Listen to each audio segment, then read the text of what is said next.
From the outside, it looked like a simple moment, a teenage boy stepping off a training pitch. Boots muddy, eyes calm, the sound of photographers clicking in the distance. But anyone who had followed the rise of Lucas Bergvall knew that this was not just another prodigy stepping into the European spotlight. This was the quiet storm that clubs had been whispering about, a generation-defining midfielder whose maturity felt impossible for his age. And yet the world didn't truly understand the weight of what was happening. Tottenham hadn't just signed a promising youngster. They had secured the future heartbeat of their midfield. And this story, Lux's story, begins far from North London. On frozen pitches in Stockholm, where a boy with an unusual calmness first started rewriting his destiny. He grew up in a neighborhood where football was more than a game, it was a rhythm of life. Kids would gather after school, kicking battered balls on icy concrete, pretending to be Zlatan Modric, one imagining a future beyond Sweden's cold winters. But Lucas was different. While the others chased chaos, he studied movement. He observed angles. He passed where others tried to dribble. Even as a child, coaches whispered, he sees the game in slow motion. At that age, most kids dream with their hearts. Lucas dreamed with his vision. His older brother Theo played a huge role. Their father would take them to local fields, the two boys battling late into the freezing evenings. Theo pushed him, challenged him, humiliated him, inspired him. Those one-on-one duels crafted Lucas's fire, his hunger to be better, not for applause, but because improvement felt like oxygen to him. This foundation became the blueprint of his rise. Discipline over noise, focus over ego. When Djurgårdens IF discovered him, they didn't just find a kid who could play. They found a midfielder who controlled tempo like a seasoned professional. They found a player who could switch the entire dynamic of a match with a touch or a pause. And by the time he made his Allsvenskan debut as a teenager, Swedish football already understood. This wasn't hype. This was inevitability. But perhaps no moment revealed more about Lucas than what happened behind closed doors long before the transfer headlines, long before Tottenham unveiled him. It was the hours he spent after practice, long after teammates left, running passing drills on empty training pitches. It was the cold nights spent studying the movement of great midfielders, replaying clips until his eyes stung from the screen. It was his refusal to become just another wonderkid. He wanted to become He wanted to become irreplaceable. So when the offers came, they didn't overwhelm him. Barcelona called, Inter called, Premier League teams called, but Lucas didn't choose based on glamour. He chose based on trust. Tottenham believed in him not as a commercial signing, not as a backup piece, but as a future leader. Ange Postecoglou didn't promise him the world. He promised him development, responsibility, a place in a system built on bravery and intelligence. For Lucas, that was everything. Yet even as he stepped into London with quiet confidence, the world around him erupted. Cameras flashed. Fans speculated. Analysts debated whether an 18-year-old could truly carry the weight of expectation from a top-6 Premier League side. But Lucas's calm never wavered. He kept the same morning routines, the same Swedish discipline, the same hunger, because nothing about his life changed. Not truly. He was still the boy who stayed behind after training. He was still the boy obsessed with improvement. But fame was coming for him, whether he wanted it or not. What the public didn't see was his life off the pitch, the luxury creeping slowly into his world. Not by arrogance, but by reward. After signing, Lucas settled into a modern home in North London. Quiet, glass-walled, and minimalist, just like his personality. His garage held no flashy collection yet, just a clean, dark electric SUV that matched his calm energy. But Tottenham insiders knew. His earnings, endorsements, and rising value would soon turn his lifestyle into a blend of Scandinavian luxury and Premier League super. The world also didn't see his most important grounding force. His family, his parents, humble and supportive, kept him centered. His brother Theo, now a rising player himself, stayed his closest confidant. They spoke almost daily, keeping their roots intact even as London's bright lights tried to reshape their identity. That connection to home would become Lucas's compass. But the Premier League tests you in ways no league can prepare you for. The speed, the physicality, the scrutiny, it all hits young players like a tidal wave. Lucas felt it on his first training day. Experienced midfielders pressed him relentlessly, trying to see if the teenage prodigy would crack. Instead, he adapted. He didn't show fear. He didn't rush. He simply adjusted his rhythm. "This kid doesn't panic," one senior player reportedly said. "He plays like he's been here 10 years.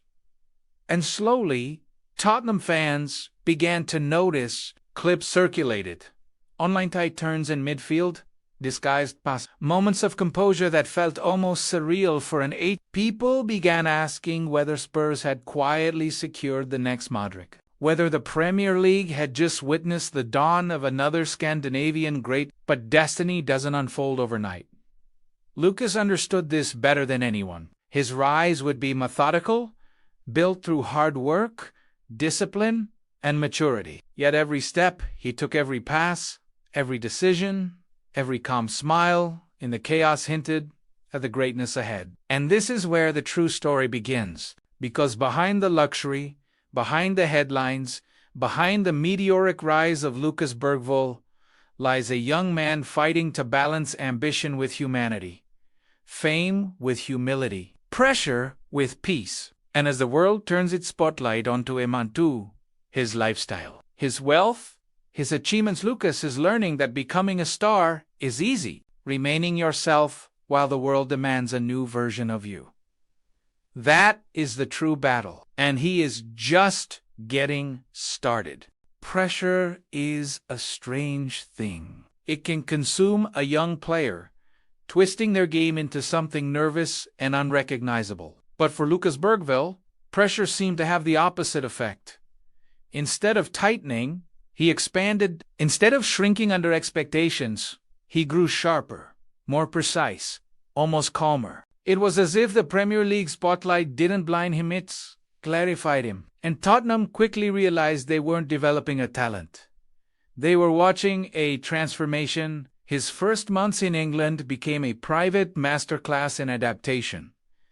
North London life was louder, busier, faster. The media watched his every step. Fans waited outside training grounds. Kids asked for autographs. It was overwhelming for someone who, not long before, trained quietly on frozen Stockholm pitches. But Lucas adjusted with an almost unnatural maturity. He built routines, learned the streets, found comfort in the stillness of his new home. And every day, he carried a bit of Sweden within him. The discipline, the grounded identity that kept him from being swallowed by fame. Tottenham's coaches noticed it instantly. Most players his age flew to one brilliant session, one poor session, emotion rising and falling like a tide. Not Lucas.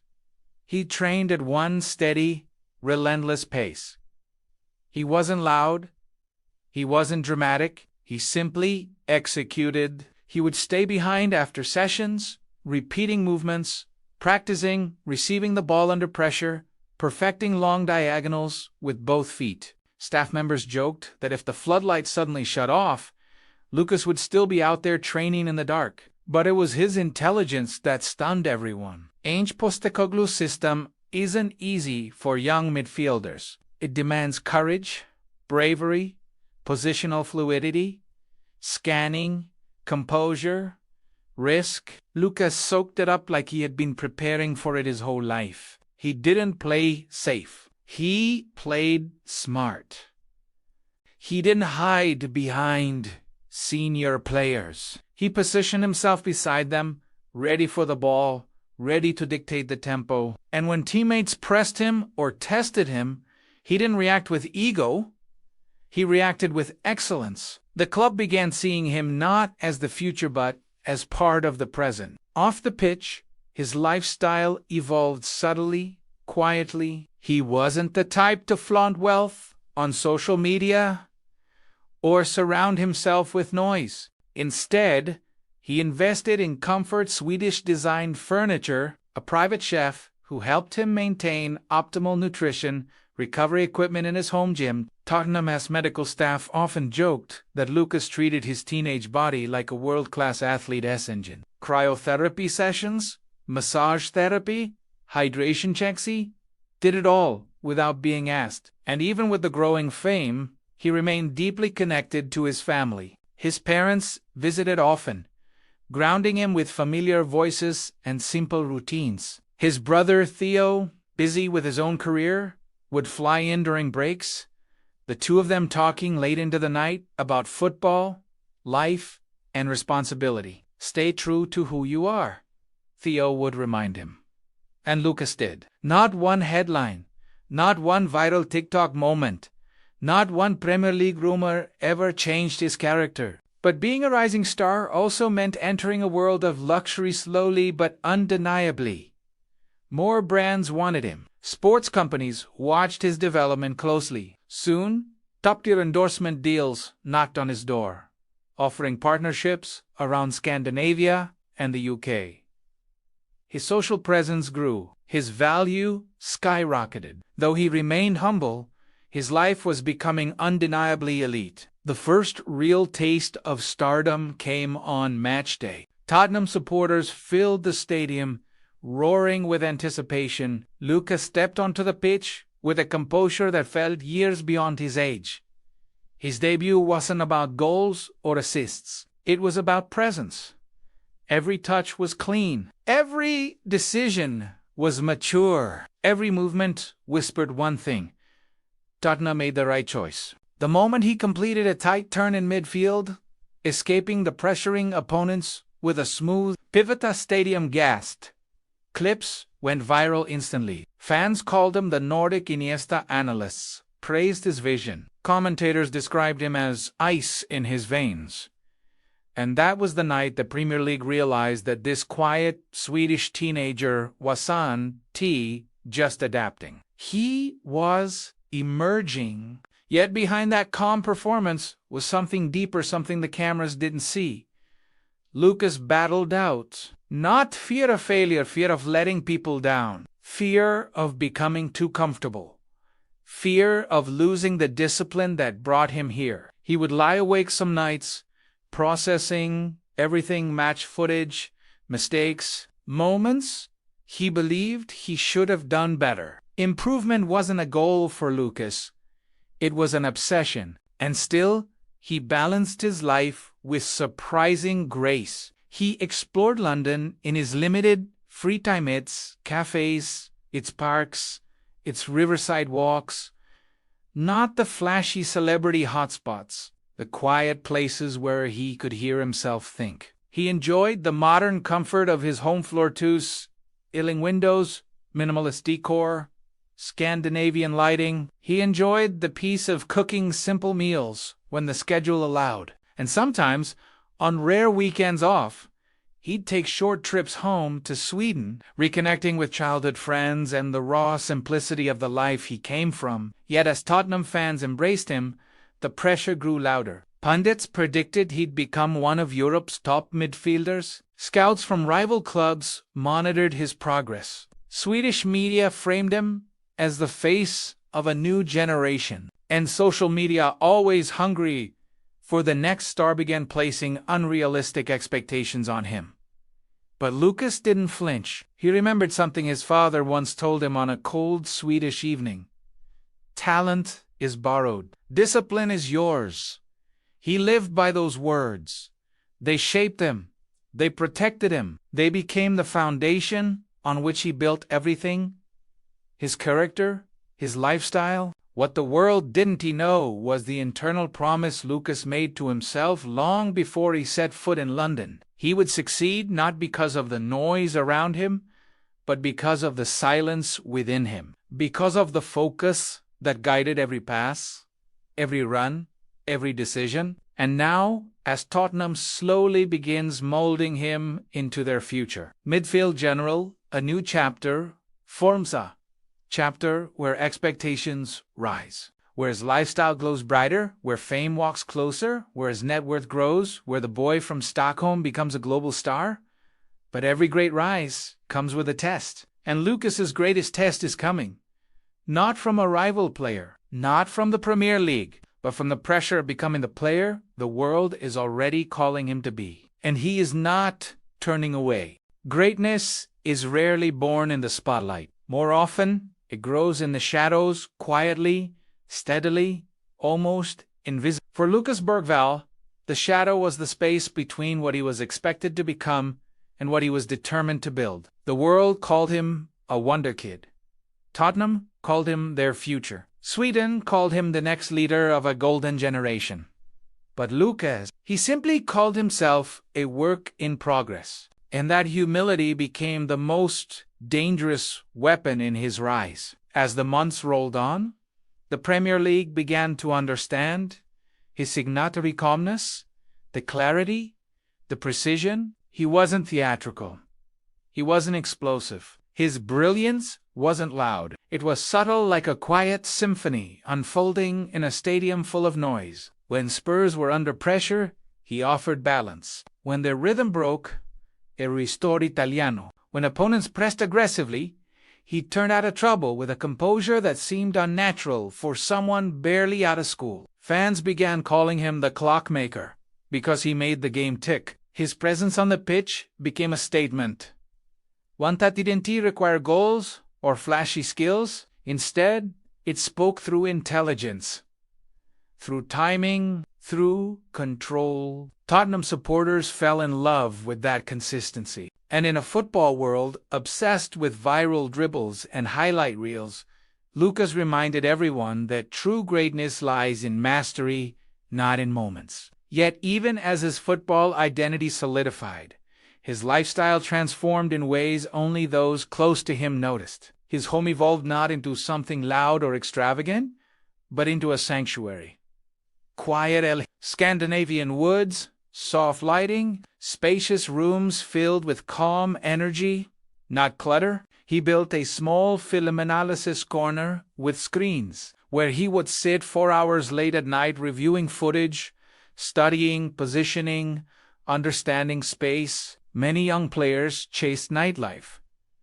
Lucas chased knowledge, but luxury did enter his world not because he flaunted it, but because he was inevitable. His salary increased, endorsements arrived, his net worth rose steadily. Brands wanted him because he was authentic, because he represented a new kind of athlete, disciplined, intelligent, humble. Soon, his wardrobe included designer, PC Sutal, minimalist, clean, no logos screaming for attention, just quiet quality. His car collection slowly began to grow too. He added a sleek black coupe, nothing outrageous, but undeniably premium, something that matched his personality. Composed, elegant, and efficient. His teammates noticed, teasing him lightly about joining the Premier League lifestyle. But Lucas always smiled it off. Luxury was a privilege, not a personality. He never let it define him. His days followed a rhythm that revealed the discipline behind his success. Early mornings, meditation, nutrition checked to perfection, training with intensity, recovery routines that most players his age would never think about, stretching, scanning exercises, hydration cycles. He treated his body like a vessel that carried his dreams. And in a league where one bad season can end a promising career, Lucas left nothing to chance. But the most defining chapter of his rise came when Tottenham faced a difficult stretch of fixtures. Injuries hit the midfield, confidence dipped, fans grew nervous, and suddenly Tottenham needed someone to step up, not as a star, but as a stabilizer, a presence, a mind that could steady the chaos. It was in those moments that Lucas truly arrived. He didn't try to be heroic. He didn't force magic. He simply played his game precise, dependable, brave. He received the ball under pressure. Never panicked, never rushed. He recycled possession with intelligence. He dictated tempo. And gradually, Spurs found their rhythm again. It was a subtle takeover, not one captured by headlines, but one felt deeply by analysts and fans who understood the game. And that's when something changed. Not in Lucas, but in how the world viewed him. Suddenly, TV pundits spoke about his ceiling. Journalists wrote about his maturity. Former players praised his football IQ. Swedish media crowned him the nation's brightest star since Zlatan. Scouts whispered that his value might soon triple. Before he knew it, he was no longer just a teenager with potential. He was a Premier League midfielder, a rising international, a future superstar. But with fame came new temptations, new expectations, invitations to exclusive London events, high-end fashion shows, influencers trying to align their brands with his offers for luxury collaborations. Overnight, Lucas's world expanded, becoming far bigger and far brighter than the quiet neighborhood he grew up in. And yet, he stayed grounded. He avoided the noise, chose peace, chose development, chose the long path over the glamorous shortcuts. His family kept him centered. His brother Theo remained the voice of honest and never praising too much, never criticizing too harshly, always reminding Lucas of the journey ahead. His parents reminded him that humility was the greatest form of strength, and Lucas carried those lessons into every decision he made. As his international career grew, so did the weight of representing Sweden on the biggest stages. Wearing the national shirt wasn't just pride, it was responsibility. He trained harder, prepared deeper, gave everything for the country that shaped him. And soon, Swedish fans began imagining him as the future captain.com, intelligent leader who could define an ERA. But the true turning point came during a high-stakes match where Tottenham desperately needed control. With the game slipping away, Lucas took over not by shouting or demanding attention, but by dictating play, calming the team, slowing the tempo, speeding it when necessary, making brave passes, recovering the ball, guiding teammates with quiet gestures. It was a performance so mature that commentators spent the entire post-match segment dissecting his influence. That night didn't make Lucas a star. It confirmed what he already was. And as he walked off the pitch, sweat dripping, crowd roaring, cameras flashing, he smiled not with arrogance, but with understanding. This was the life he had worked for, the lifestyle he had built, the dream he had carried from frozen Swedish evenings to Premier League nights. The luxury, the success, the recognition, they were all real now. But they hadn't changed him. They never would.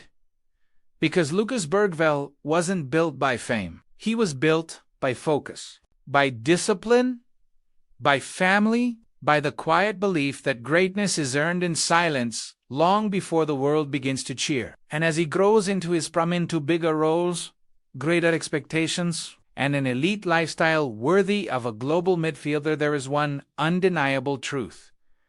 Lucas Bergvall is not just the future of Tottenham. He is the future of Scandinavian football, and his story is only beginning.